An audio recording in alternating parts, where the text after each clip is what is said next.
This is the story, Thomas the Hero.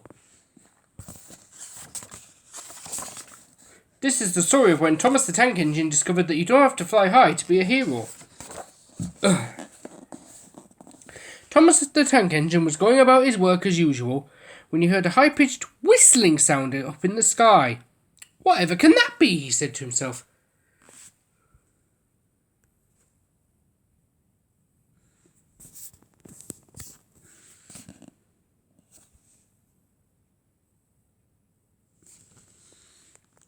Thomas looked up and saw a small plane darting overhead. He had never seen anything like it before. "Beep, beep," called Thomas, but the plane didn't hear him. The plane was soon out of sight. "I must find out about that flying machine," Thomas said to himself. That night in the engine sheds, Thomas asked James and Percy if they had seen anything flying overhead that day.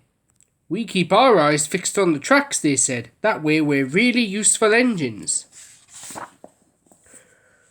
The next day, Thomas was determined to be a really useful engine, but he couldn't help looking up for the plane.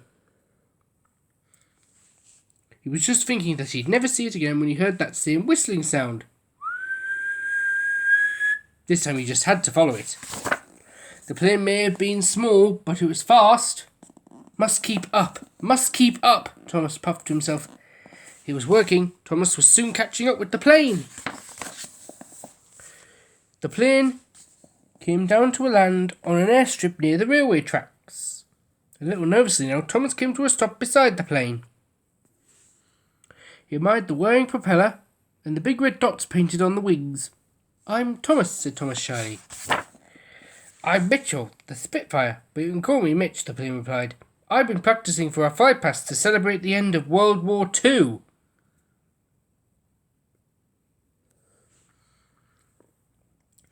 Mitch explained that he used to be a fighter plane and he had helped to win the Battle of Britain.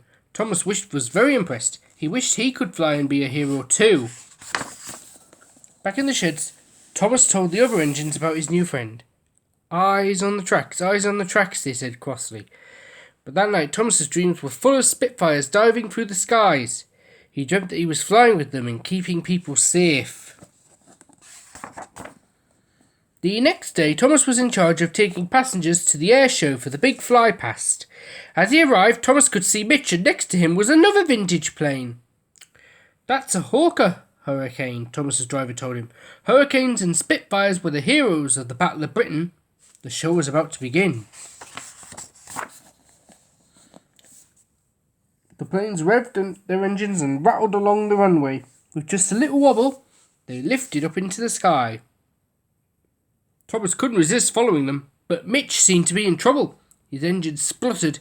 He came lower and lower and lower until he made a big splash. Until with a big splash, he made an emergency landing in a duck pond. "What should we do?" cried Mitch as he started to sink lower and lower into the muddy pond. No, where I am."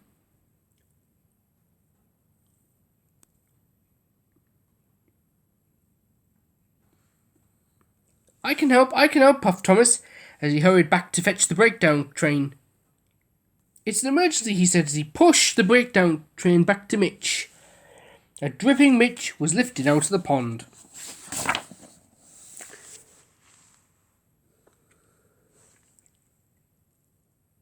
The Pack Controller was proud of Thomas.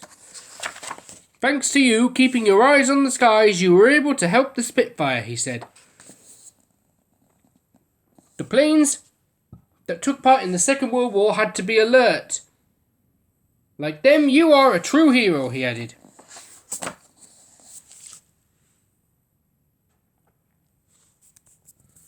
And Thomas was pleased to hear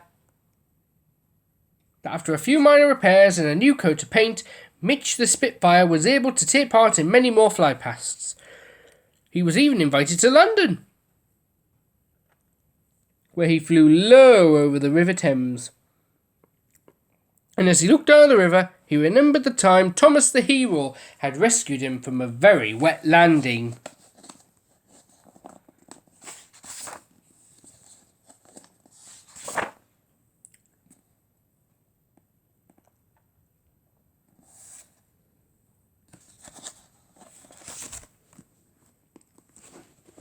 Hope you enjoyed this story.